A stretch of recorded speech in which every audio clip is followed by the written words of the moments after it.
الشاكرين من الذاكرين من المعينين من يوم عظيم كريم مزيدا يا رب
نستغفر الله باستغفار ونعوذ بك من سوء ما قولنا ربنا ظلمنا أنفسنا وإن لم تغفر لنا وترحمنا لنكونن من الخاسرين ربنا آتنا في الدنيا حسنة وفي الآخرة حسنة وقنا عذاب النار وأدخلنا الجنة مع الأبرار العظيم يا غفار يا رب العالمين جزا الله عنا سيدنا محمد صلى الله عليه وسلم سبحان ربك رب العزة عما يصفون وسلام على المرسلين والحمد لله رب العالمين تقبل الله منكم.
Bismillahirrahmanirrahim.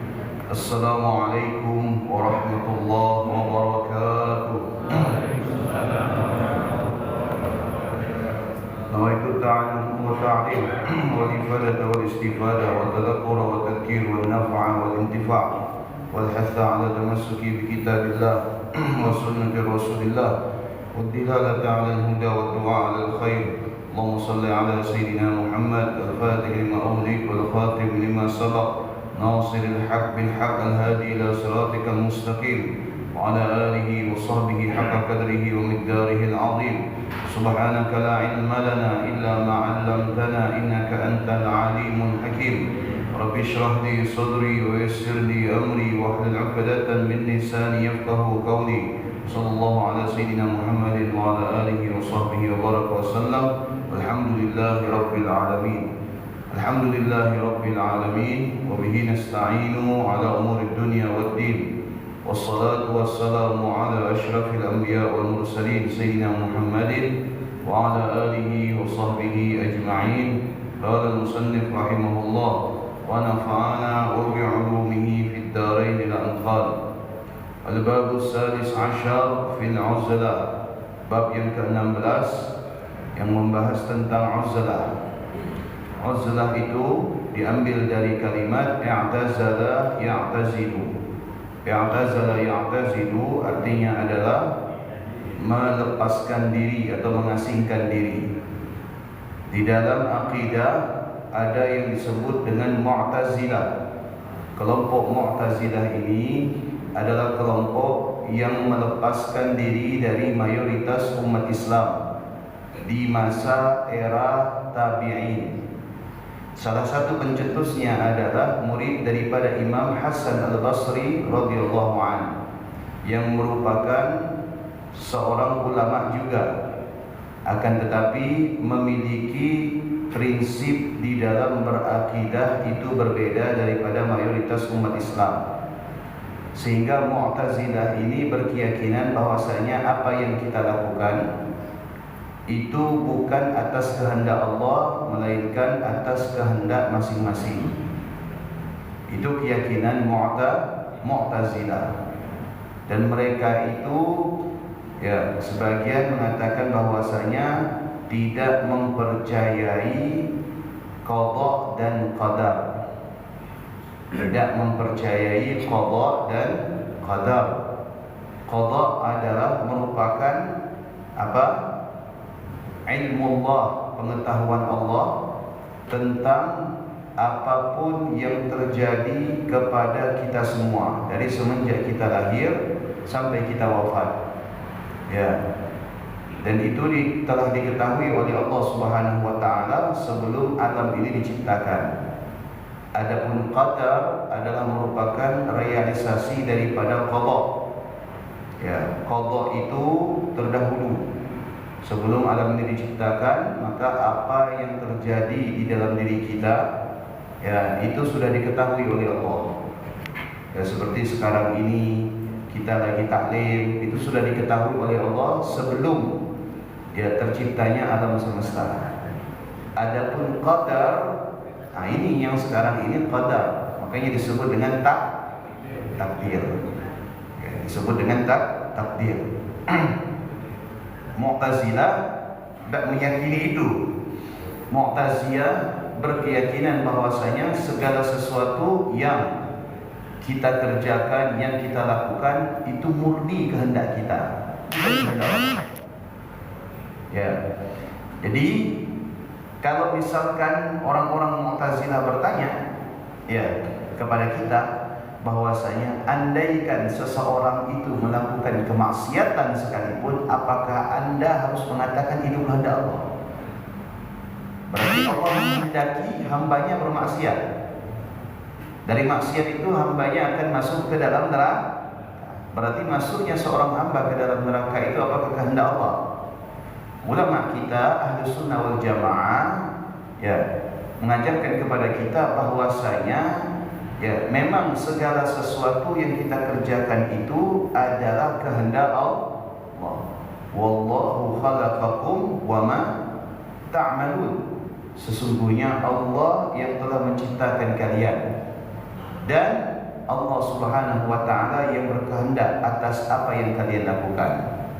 Para ulama membagi menjadi dua. Ulama Ahlus Sunnah wal Jamaah Al-Asy'ariyah membagi menjadi dua.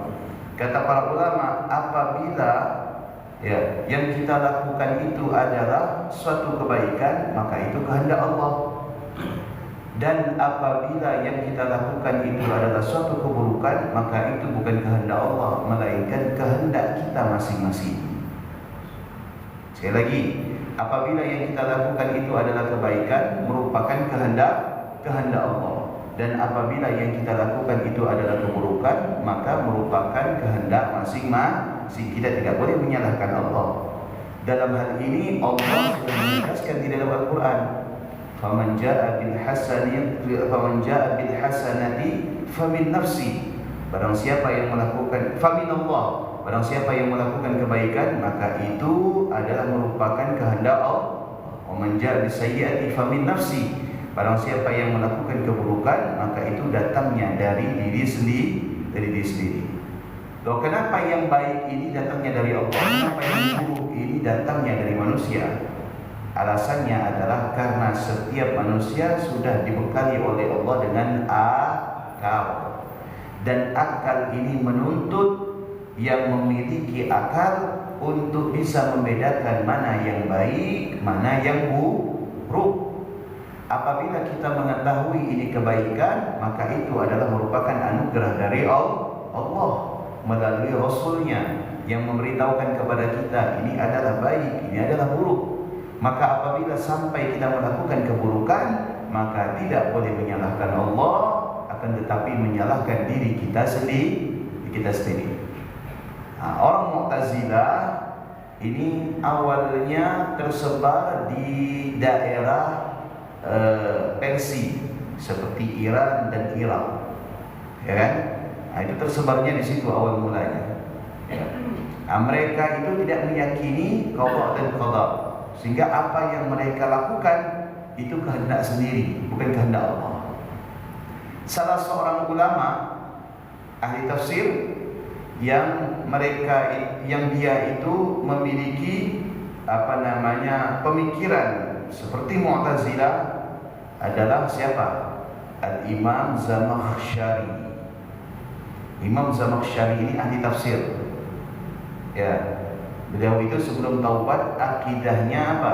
Akidahnya itu Mu'tazilah.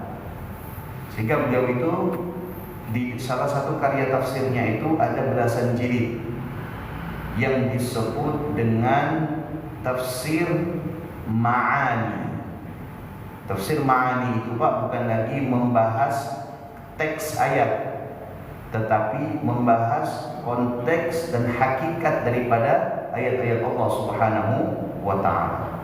Itu belasan jilid Imam Zamakhsyari. Ya, bayangkan sebegini alimnya orang masih terkontaminasi aliran Mu'tazilah. Ya kan? Jadi ceritanya terkenal Imam Zamakhsyari ini berpikiran Mu'tazilah, sehingga ulama-ulama berpendapat dan melihat pada saat itu kealiman Imam Zamakhsyari ini tentang akidah Mu'tazilah lambat laun akan mempengaruhi mayoritas umat Islam yang ada di negeri Persia. Maka diadakanlah dialog. Satu ulama datang berdialog kepada Imam Zamakhsyari, kalah. Ya, datang lagi yang kedua, kalah. Terus kalah. Akhirnya, kalau saya tidak salah, ya, ada yang mengatakan ini adalah Imam Ghazali. Imam Ghazali bilang, tidak perlu kita dialog dengan Imam Zamakhsyari. Terus bagaimana? Cukup. Ya, saya punya cara yang unik. Bagaimana? Sudah ditawarkan nikah. Ya, ditawarkan nikah. Ditawarkan nikah. Nah, kalau ada cerita nikah, bapak-bapak kepalanya mulai tegak. Ya, walaupun subuh. Kan? Ditawarkan nikah. Imam Zamakhsyari ditawarkan nikah. Wahai Imam, Anda mau nikah tak? Dia mau lah, saya tidak mau. Ditawarkan nikah. Maka kemudian siapa ya yang akan menikah dengan saya? Putri saya. Putrinya Imam Ghazali ini terkenal. Udahlah cantik, dia itu pintar. Tapi sebelumnya sudah didoktrin oleh Imam Ghazali tentang akidah. Ya sudah dinikahkan. Dan mohon maaf, Imam Zamakhsyari ini jalannya pincang. Ya, Imam Zamakhsyari ini jalan pincang. Kenapa jalannya pincang? Karena waktu kecil ya dia mengikat kaki burung. Diikatnya kaki burung, begitu burung mau terbang ditariknya. Ya, begitu burung mau terbang ditariknya. Terbang ditarik. Dilihat sama uminya.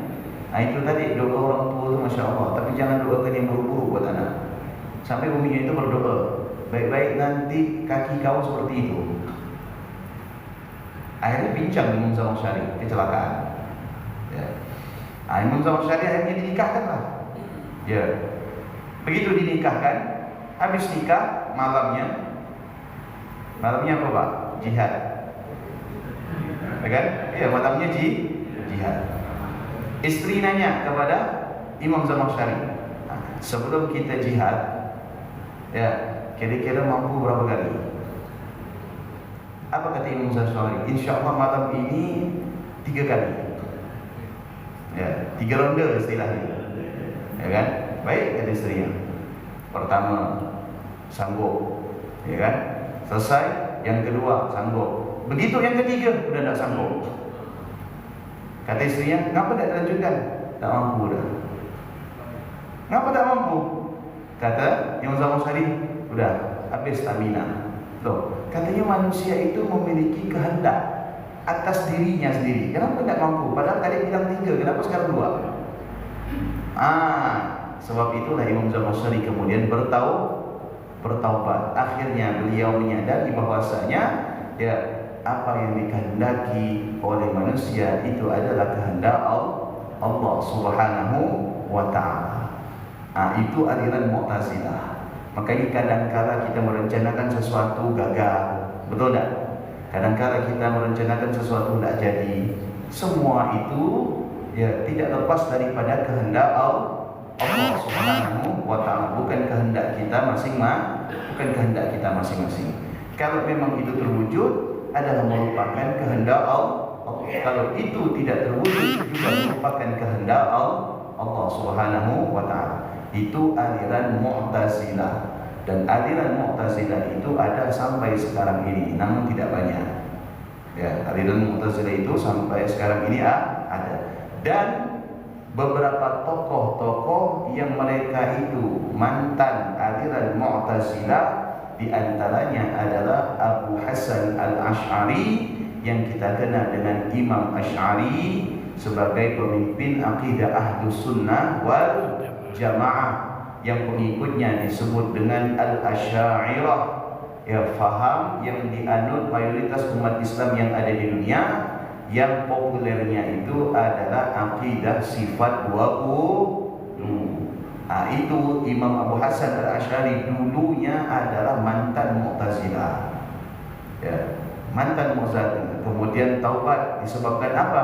Di malam itu beliau bermimpi baginda Nabi sallallahu alaihi wasallam.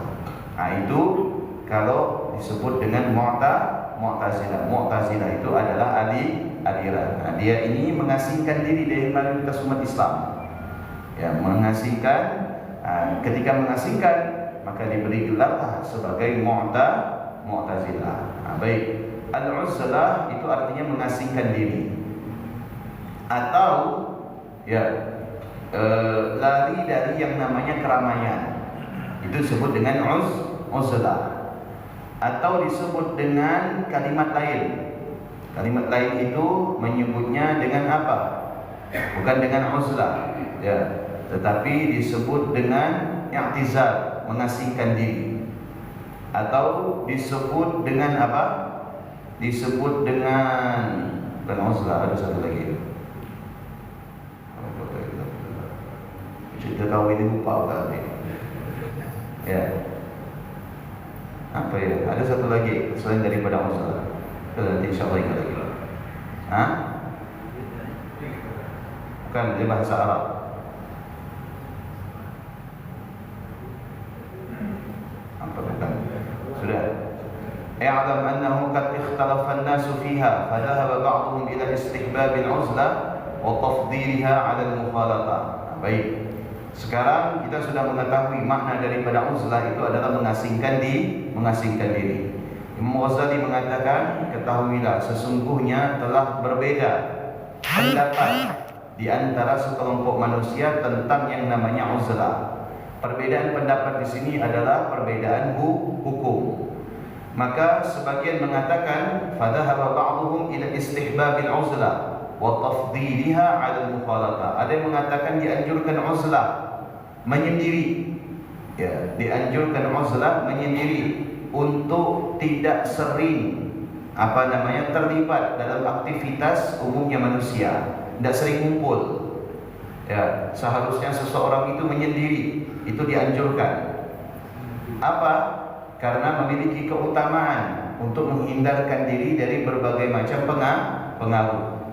Mithlu Sufyan Ats-Tsauri. Pendapat ini didukung oleh seperti Imam Sufyan Ats-Tsauri, dan kemudian Imam Ibrahim bin Adham, kemudian Imam Daud At-Tai, kemudian Imam Fudail bin Iyad, kemudian Sulaiman Al-Khawas, dan kemudian Bishr Al-Hafi radhiyallahu anhu wa nafa'ana bihim.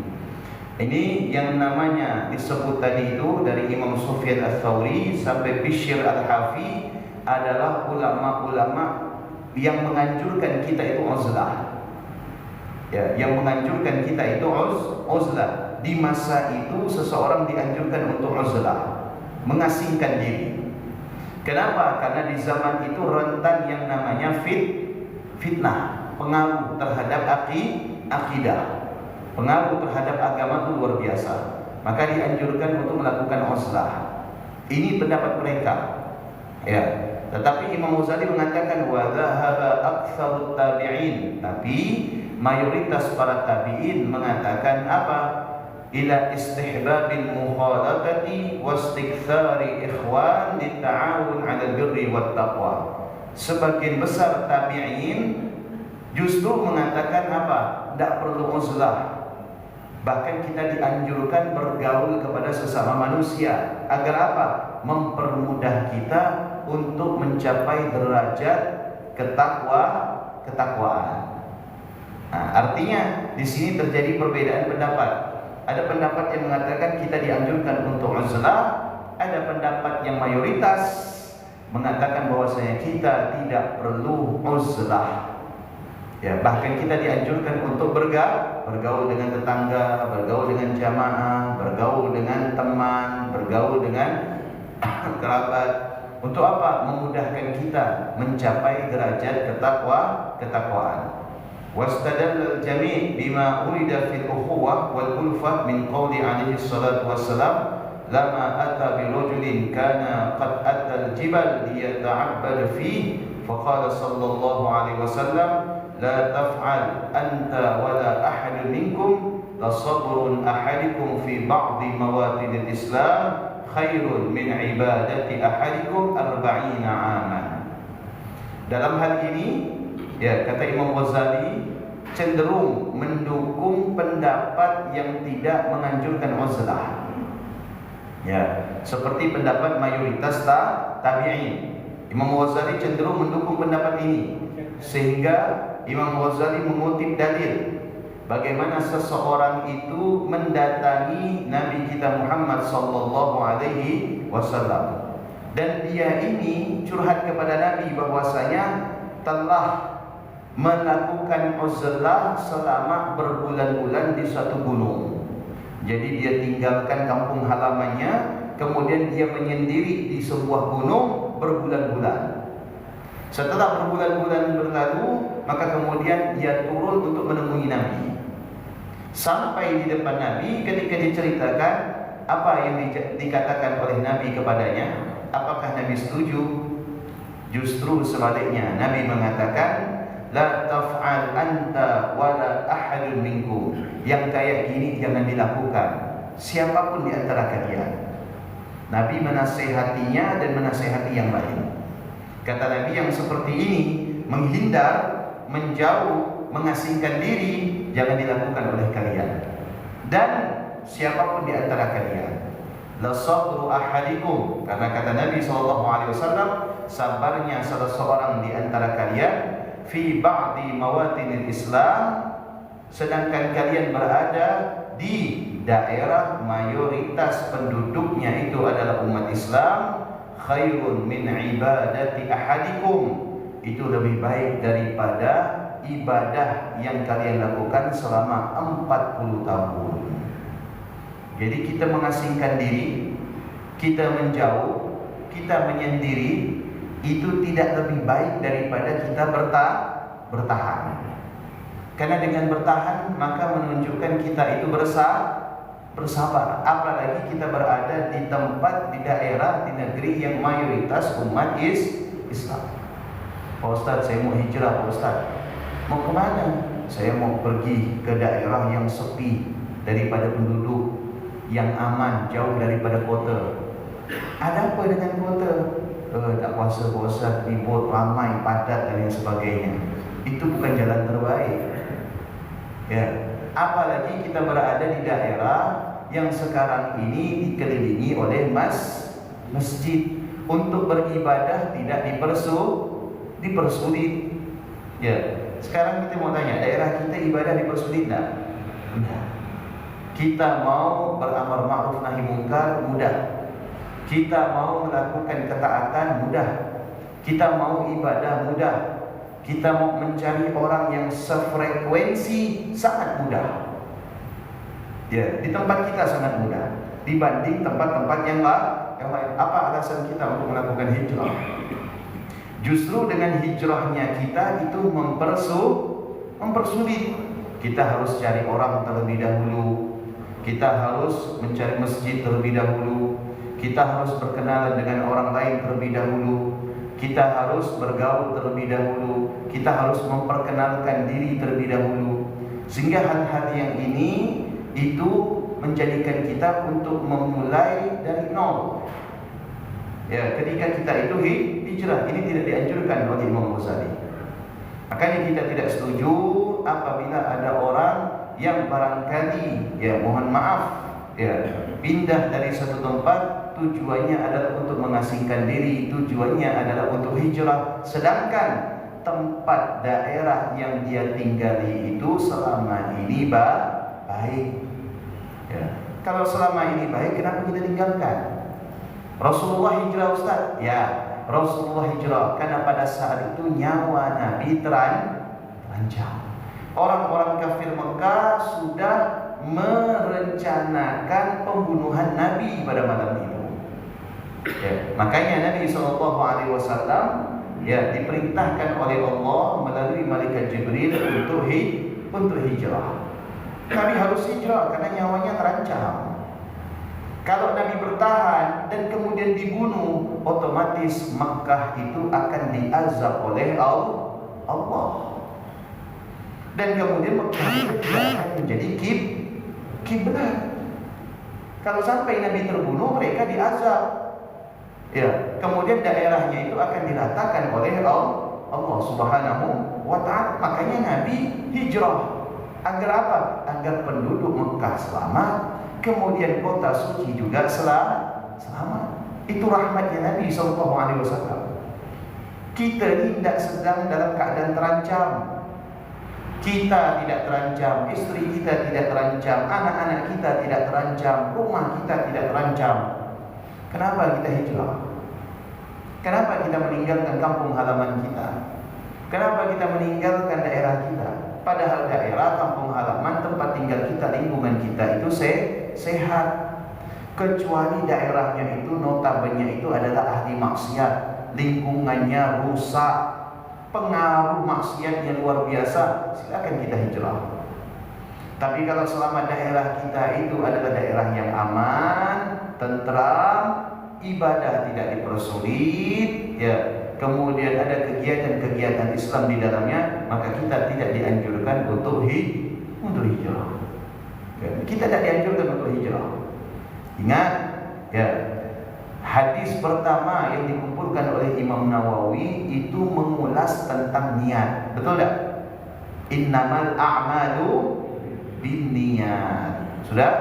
Setelah innamal a'malu binniyat, maka kemudian Nabi SAW ya mengumpamakan niat itu, mencontohkan niat itu dengan hijrah.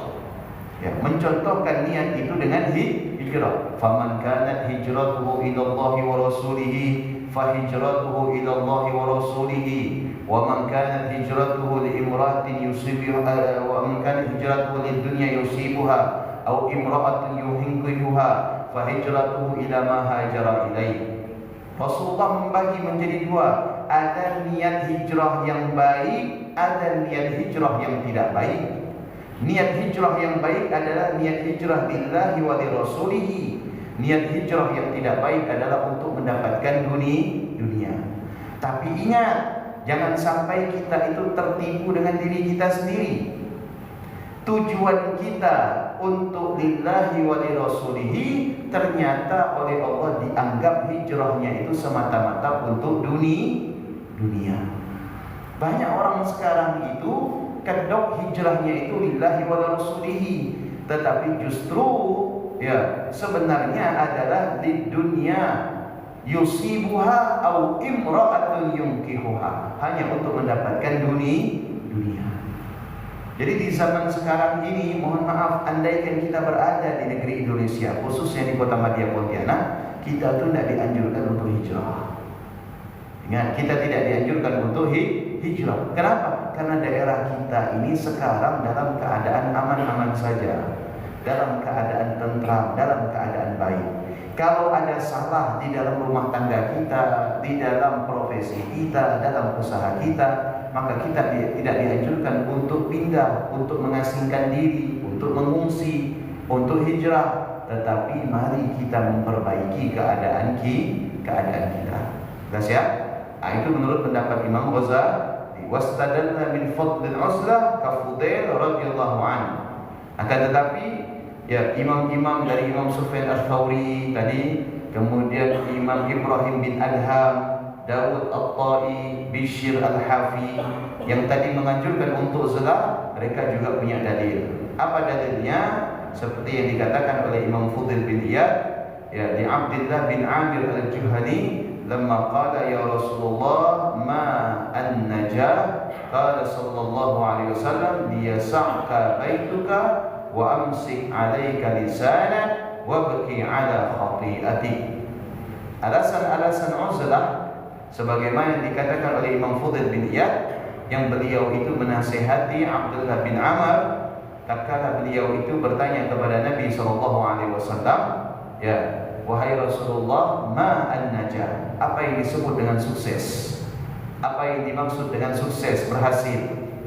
Maka Nabi SAW berkata, sukses itu adalah ketika engkau merasa rumahmu itu tidak sempit, luas. Ya. Luas itu bukan ukuran tanahnya, bukan tipe rumahnya, tapi luas itu adalah keadaan. Banyak rumah luas terasa sempit, betul tak? Ya, ada rumahnya luas terasa sempit, tidak betah di rumah. Baru datang rumah pergi lagi, datang rumah pergi lagi, tanya sama isteri, kemana lagi? Janji sama kawan. Ya, ada penting perlu. Ya. Nah, rumahnya seakan-akan sempit. Ya, jadi luas itu tidak diukur dari ukuran tanah atau bangunan, tapi dimaksud luas itu adalah keadaan. Yang kedua, wa amsik 'alaika lisanak, tahan dan pegang serta kendalikan lidahmu. Yang ketiga adalah wabki 'ala khati'atik, dan tangisilah atas kesalahan-kesalahan yang pernah engkau lakukan. Ini yang dimaksud oleh Nabi tentang kesuksesan. Jadi kalau misalkan ada orang yang tidak mampu menahan lidahnya, tidak mampu juga menangisi atas kesalahan-kesalahannya, berarti orang ini belum mendapatkan kesuksesan. Nah, cara agar apa? Agar kita ini bisa mengendalikan lidah, cara agar kita ini bisa menangisi kesalahan-kesalahan, yaitu dengan menyendiri. Yaitu dengan menyendiri. Karena apa? Kalau orang menyendiri ini tidak mungkin dia itu berbohong. Ya, tidak mungkin dia itu ngadu domba. Siapa nak dia itu? Orang tidak ada. Siapa nak dibohongi? Lawan ngomong tidak ada. Ya. Kemudian siapa yang mau dia gosip? Yang dengarkan tidak ada. Kalau dia itu menyendiri.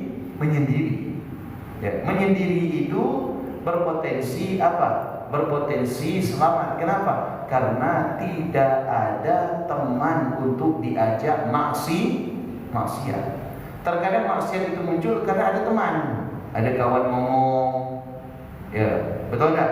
Nah, mulailah muncul yang namanya bohong, kemudian ngadu domba, gosip, riba, gosip, fitnah, ya kan? Sebab apa? Sebab ada yang mendengarkan. Tapi kalau tidak ada yang mendengarkan, kita bicara seorang nanti dianggap gangguan jiwa. Ini sisi positifnya uzlah, orang yang menyendiri. Terkadang ada orang tuh diajak untuk duduk tuh sudi, ya kan? Kadang kita ngumpul, ada orang kita ajak duduk sini, atau ada aja alasan tidak mau lah dan sebagainya. Kita jangan sulon. Itu paling tak mau, Ustaz diajak duduk, Ustaz ngomong, ya entah apa ya dia tuh, pisau Kalimantannya. Saya kan pakai bahasa seperti itu. Nah, itu punya alasan barangkali. Saudara kita, teman kita punya alasan untuk menghindar daripada yang namanya maksiat di lisan. Kalaupun misalkan tidak terhindar menghindar daripada maksiat lisan, belum tentu bisa menghindar daripada maksiat pendengaran. Itu salah satu alasan. Ya, wa baki ala khati'ati. Nah, terkadang kalau menyendiri itu, ya, kita justru ingat dengan kesalahan kita. Nah, kita tuh dianjurkan untuk menyendiri supaya apa? Supaya mengingat, ya, atas kesalahan yang pernah kita lakukan. Dan ketika kita mengingat mengenang itu, maka akan menimbulkan yang namanya penyesalan. Dan ketika penyesalan itu, maka akan menimbulkan yang namanya kesedihan. Disitulah Allah Subhanahu wa Ta'ala akan menerima taubat kita. Maka tangisan ini akan muncul, akan datang di saat kita itu sendiri. Kalau kita duduk beramai-ramai, itu tidak akan bisa membuat kita menangis. Justru akan menjadikan kita itu tertawa. Nah, ini ada ceritanya. Ya, ada seorang yang dia itu mencoba untuk mengasingkan diri. Sebab apa? Sebab tidak tahan istrinya suka ngomel. Ya, ini cerita nyata, real. Ya, real. Tapi bolehlah ini dipilih bapak-bapak barangkali yang punya istri suka ngomel. Kalau mau cepat jadi wali. Ya, kalau mau cepat jadi wali. Kalau pun tidak jadi wali Allah, minimal jadi wali daya.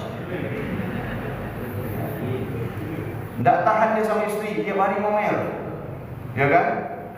Benar ya kena ngomel, bagi salah. Sudah. Ini bukan dia tidak tahan dalam berbulan-bulan, tapi sudah bertahun-tahun. Akhirnya dia putuskan, hari itu juga saya harus uzlah, minggat. Biarlah istri saya di rumah, saya di satu tempat yang tidak ada orang, saya mau menyendiri. Karena selama ini udah tidak tahan telinga saya dengan ocehan dari istri. Tiap hari kena tausiah. Bukan kultum lagi ini.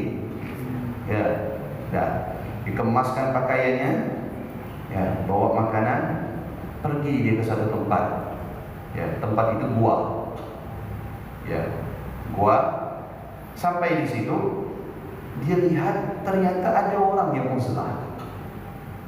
Oh, ya udahlah, ada kawan bukan gitu waktu, ya kan? Berdua ya. Nah, dia simpan tasnya, dia bentang sejadah, lalu dia sholat, ngaji, zikir, sholat, ngaji, zikir, sholat, ngaji, zikir. Setelah dia lakukan ibadah, dia lihat orang yang sebelahnya ini, ya, menyantap makanan.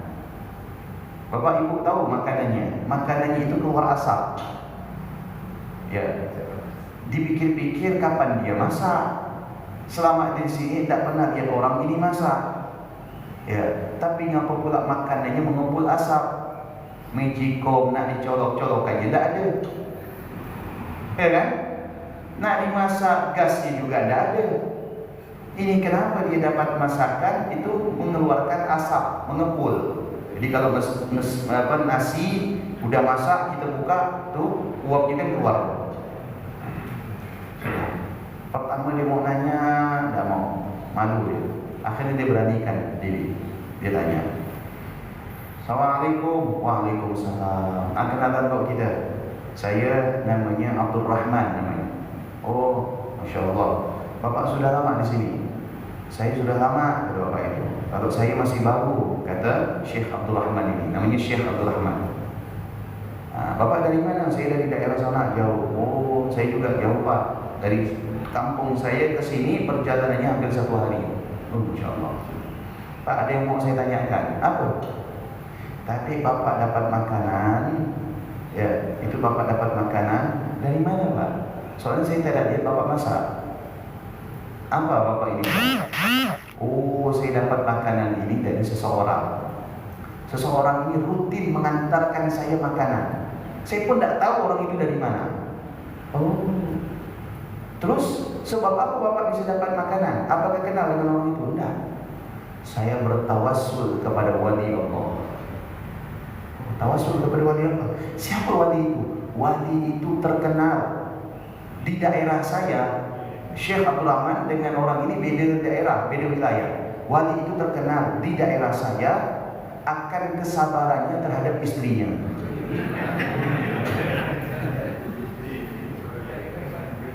Ya, berkat kesabarannya terhadap istrinya terkenal daerah saya. Jadi setiap namanya disebut untuk satu hajat dikabulkan oleh Allah. Tanya, siapa nama walinya? Syekh Abdul Rahman Bajalhaban. Dalam hati tidak itu saja. Oh iya tuh Pak. Jadi selama ini Bapak tawasul dengan namanya ya? Iya. Karena di daerah saya terkenal dia itu diangkat oleh Allah menjadi wali sebab kesabarannya terhadap istrinya. Lalu apa Syekh Abdul Rahman bilang? Kalau begitu dah lah, bagus saya balik ya jadi wali kan. Nah, ini bapak-bapak yang mau cepat jadi wali minta sama Allah agar istrinya nah, itu. Ya. Nah, jadi itu. Ya. Ketika kita itu menyendiri, maka peluang untuk memperbaiki diri itu sangat mudah. Ya. Faslun fi fawaidil uzlah wa qawaidha wa kashful haqq fi fadliha. Makanya dikatakan dalam sebuah perkataan, ya, mayoritas para wali, ini bukan minoritas, mayoritas para wali itu diangkat oleh Allah derajatnya sampai kepada kewalian itu disebabkan mereka sabar terhadap istri-istri mereka. Ya, itu sebab kesabaran mereka terhadap istri-istri mereka. Dan ingat, Rasulullah diangkat derajatnya oleh Allah berkat kesabaran Nabi menghadapi istri-istrinya. Aisyah itu karakternya berbeda, Hafsah karakternya berbeda, Maria Qibtiyah karakternya juga berbeda. Ya, kesabaran Nabi terhadap istri itu diangkat derajatnya oleh Allah. Dan inilah yang diwarisi oleh Nabi kepada umatnya, yang umatnya itu sampai oleh Allah Subhanahu wa taala diangkat menjadi wali. Karena umumnya para wali itu bukan disebabkan ibadahnya kepada Allah. Tidak semua wali itu terkenal karena ibadahnya kepada Allah. Tapi umumnya para wali itu dikenal apa? Berkat kesabaran terhadap istri-istrinya. Untuk menjalankan ibadah itu gampang Pak, betul tak? Tapi untuk menghadapi istri itu bukan suatu hal yang gampang. Kalau kita ibadah itu gampang, tidak ada godaannya. Tapi kalau menghadapi istri, godaannya luar biasa. Nah itu makanya kalau mau cepat jadi wali, silahkan minta sama Allah supaya istrinya jago wallahu a'lam bissawab. Pas waktunya. Ada yang mau tanya kan? Waalaikumsalam warahmatullahi wabarakatuh.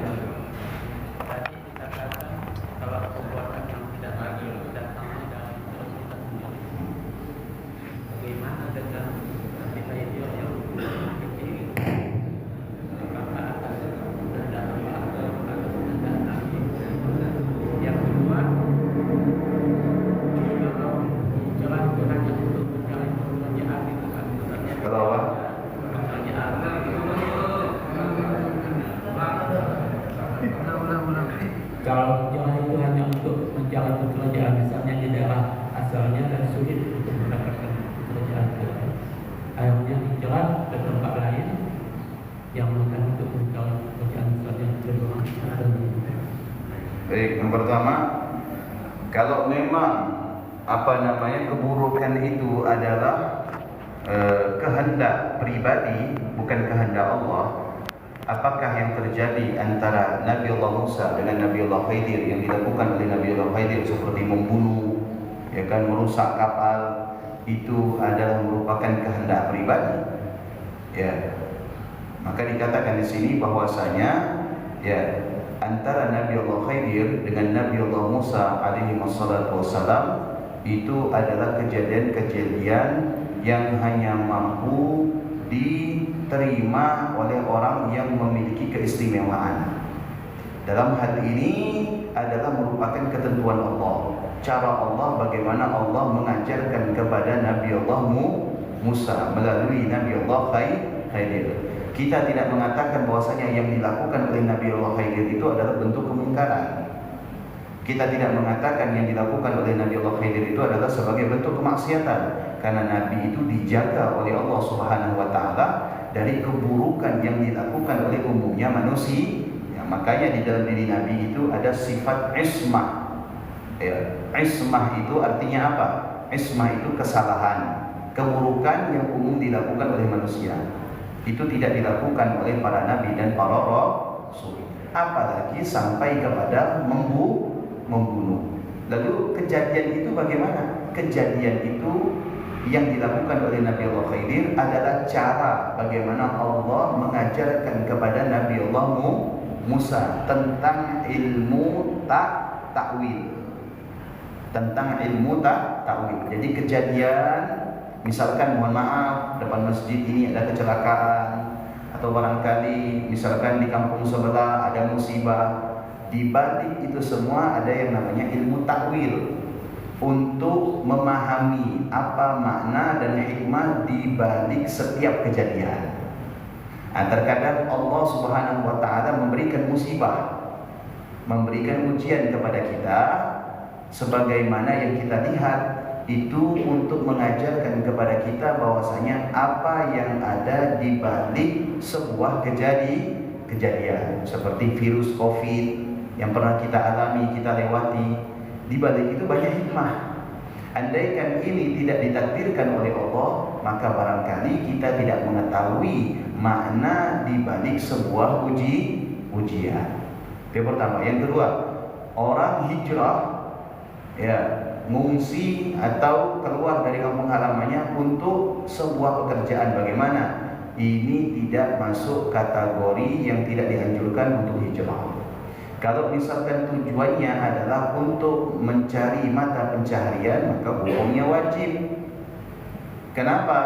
Karena memberikan nafkah kepada keluarga hukumnya wajib, dan nafkah itu didapatkan dengan cara bekerja. Tapi ingat, ya, apabila mencari pekerjaan di tempat yang jauh dengan berbagai macam resiko itu bukan saja resiko yang harus dia dapat, tapi resiko yang barangkali didapat oleh keluarga yang ditinggal.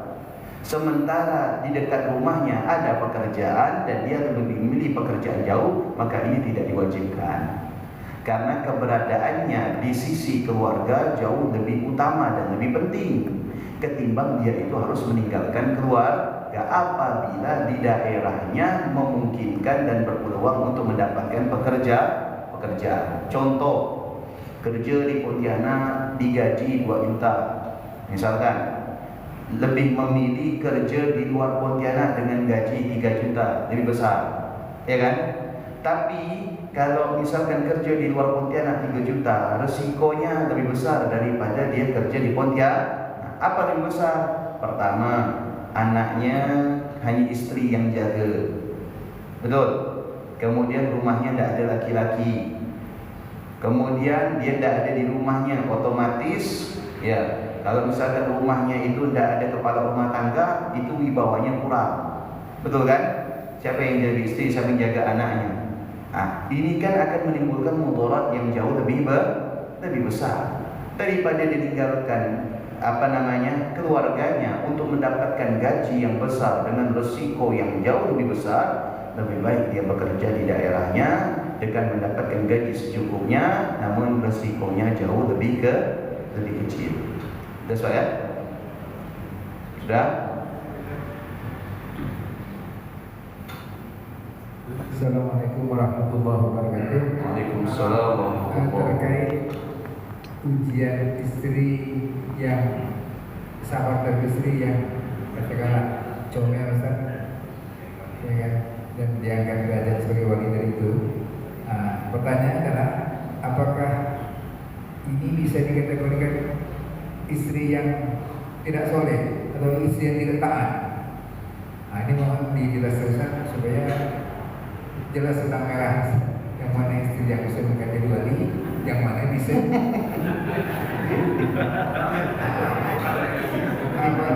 jadi wali, mau jadi wali. Assalamualaikum warahmatullahi wabarakatuh. Waalaikumsalam warahmatullahi wabarakatuh. warahmatullahi wabarakatuh. Baik. Jadi pertanyaan Pak Haji Nasir itu untuk membedakan mana istri yang benar-benar bisa menjadi sebab suaminya jadi wali, mana istri yang menjadi sebab suaminya menjadi wali-wali daya. Oke, baik. Kalau misalkan istri yang seperti itu tabiatnya, apakah bisa dikatakan sebagai istri yang soleha? Baik, soleha itu adalah ketaatan yang harus dilakukan oleh seorang istri. Sebaik-baik ketaatan yang dilakukan oleh seorang istri terhadap suaminya adalah husnul tabattul, yaitu melayani dengan baik. Itu afdalul jihad. Jadi seorang wanita datang kepada Nabi dan berkata, "Ya Rasulullah, sesungguhnya laki-laki mendapatkan banyak keutamaan dibanding kami. Laki-laki sholat, kami sholat. Laki-laki puasa, kami puasa. Laki-laki sedekah, kami sedekah. Tapi satu, mereka jihad, kami tidak jihad. Apakah kami bisa mendapatkan derajat sebagaimana laki-laki?" Kata Rasulullah SAW, bisa. Jihadnya perempuan itu adalah dengan apa? Husnul tabattul li azwajihim. Apa? Melayani dengan sebaik-baik kepada para suami. Itu afdal jihad yang dilakukan oleh wanita. Sudah? Bagaimana dengan istri yang suka ngomel? Itu di sisi lain, itu tabiat. Itu tabiat. Ada istri yang dia itu soleha, ahli ibadah. Ahli ibadahnya luar biasa. Ya, luar biasa ahli ibadah. Baca Quran dan lain sebagainya. Tapi cerewet. Cerewet sekali. Ya, cerewet benar. Ini sisi lain lagi. Kewajibannya kepada suami tidak pernah dia tinggalkan. Tapi sisi cerewet ini sisi tabiat. Kalau suami melihat istrinya ahli ibadah, rajin sholat, baca Quran, bisa masak, ya, ini tidak ada ujian bagi suami. Paham tak? Tidak ada ujiannya.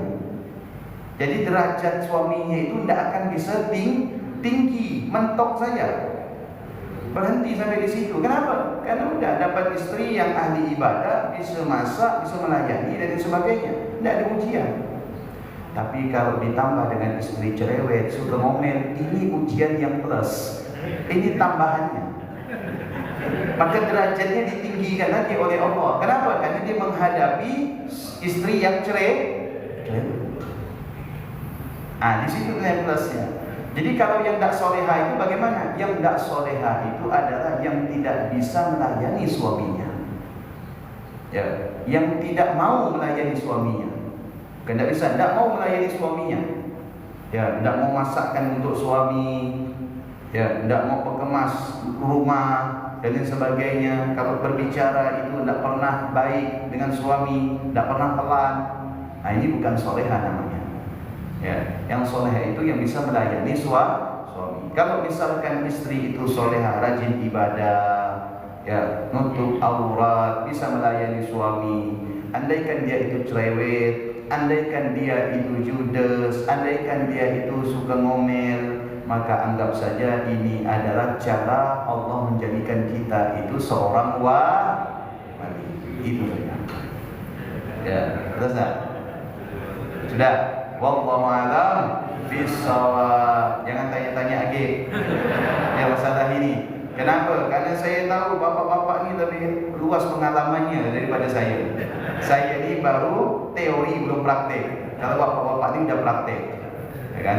Mudah-mudahan semuanya diangkat derajatnya oleh Allah.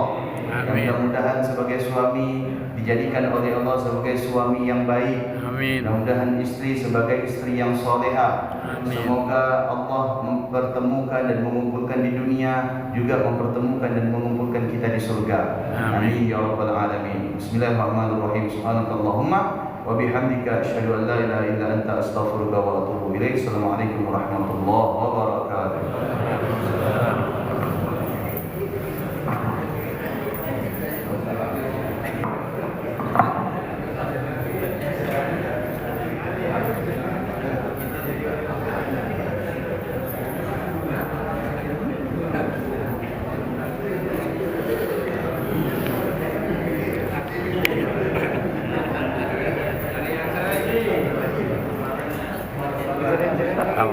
Alhamdulillah kita telah bersama-sama mengikuti tausiah atau kajian ba'da subuh di Masjid Darul Mutakin Pontianak bersama Ustadz Sobirin Ismail SHI. Sahabat, terima kasih telah hadir pada live kami pagi ini. Semoga tiap hari kami masih bisa menghadirkan live untuk Anda. Semoga bermanfaat, berguna, dan barokah untuk kehidupan kita. Saya akhiri di pagi ini. Billahi taufik wal hidayah. Wassalamualaikum warahmatullahi wabarakatuh.